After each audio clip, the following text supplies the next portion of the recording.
If you have some extra pumpkins lying around this fall, forget carving them into a jack-o'-lantern because you can be a little bit more creative. That's right. Nick Federoff is taking us in the garden to show us some other fun uses for pumpkins.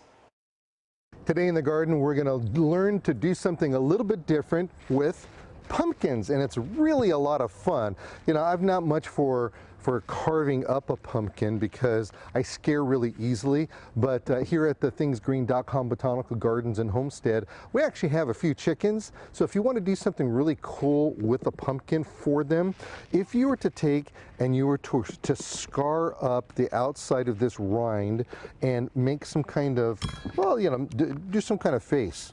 So you go like this, and let's make a happy one.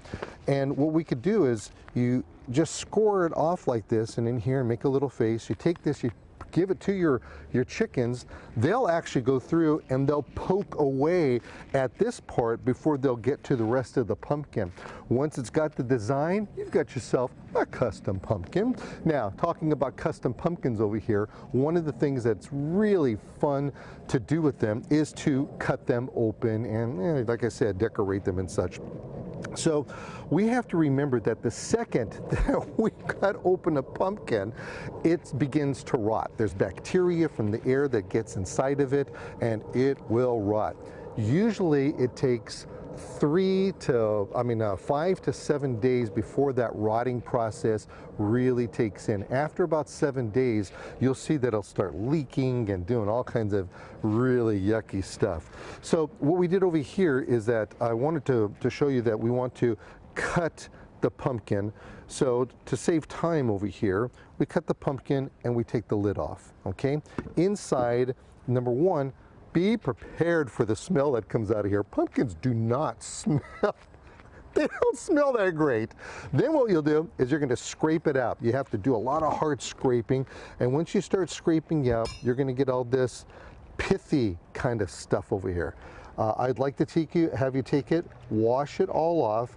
Once you get all the pumpkin seeds, you can actually soak these in some salty water, throw them in a pan, and you could either kind of like toast them this way or put them in a oven for about 125-degree oven for about hour, maybe 2 hours, and then they'll be nice and toasty and ready for you to eat. So these seeds are very edible. As a matter of fact, here's something real fun. I'm going to digress for a second before I forget. So what I did here is that I cut this pumpkin, and look what we did here. We're going to cut it open. I had it off. Okay, you can take your pumpkin, cut it like this. You could put a string on here to hold it up off the ground or whatever. Then you put some bird seed in here. This is actual bird seed, and put it wherever you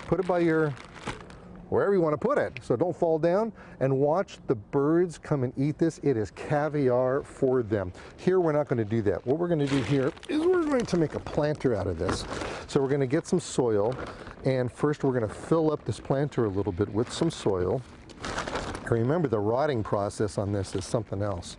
So you're going to fill this up with soil, take our plant, tap the bottom of this. Look at those beautiful roots on that. We're going to fill this up, we're going to backfill it, and once it's backfilled all the way around, we'll take that and we could put it for our decoration. And then take this lid like this and put it alongside of it. After you clean it up, it looks really super, super nice. So if anybody wants any more information about how to plant a pumpkin, information behind it, or whatever the case may be, feel free to give me a call for any and all of your gardening questions at 1-800-405-NICK.